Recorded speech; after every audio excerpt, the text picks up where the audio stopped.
Je m'appelle Julie Escoffier, je suis artiste plasticienne. Je vis dans la région lyonnaise. Je m'appelle Héloïse Trouément, je travaille comme ingénieure et chercheuse en sciences environnementales. Avec Julie Escoffier, nous formons le duo Evernia. Depuis 4 ans, nous travaillons ensemble et ce projet, nous l'avons conceptualisé ensemble. Cette œuvre, qui s'appelle Géo-empathie, nous la voulons comme un rappel de l'empathie que l'on doit porter sur les sols et sur la vie dans les sols. Cette stèle en pierre dorée a été extraite d'une carrière locale à Thésée. Au-dessus de cette pierre s'élance une forme dont le motif, dont la texture rappelle le bois de la vigne.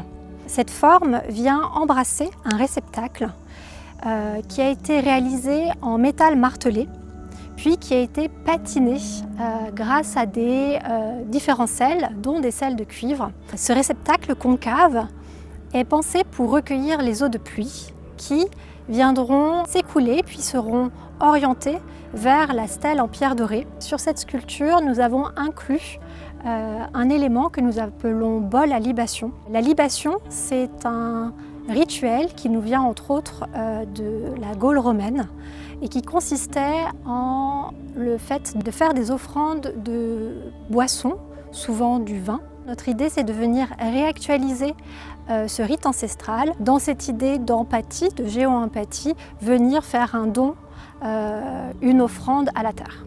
Dans le cadre du projet Les Murmures du Temps, nous avons aussi effectué une médiation avec les élèves d'une classe de 6e dans le collège Jacques Coeur à Lantilly. Nous avons passé plusieurs journées avec les élèves de cette classe.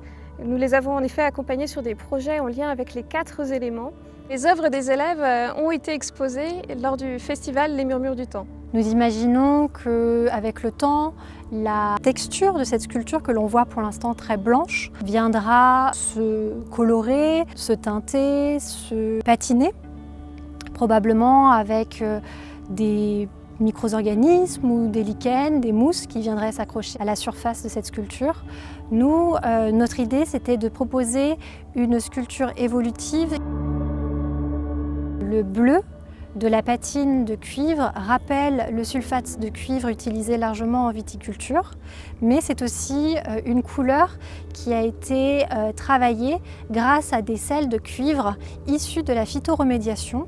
La phytoremédiation, c'est le fait d'utiliser des plantes pour dépolluer des terrains, en l'occurrence ici des terrains viticoles où le cuivre s'est accumulé avec le temps et de pouvoir les extraire grâce à ces plantes.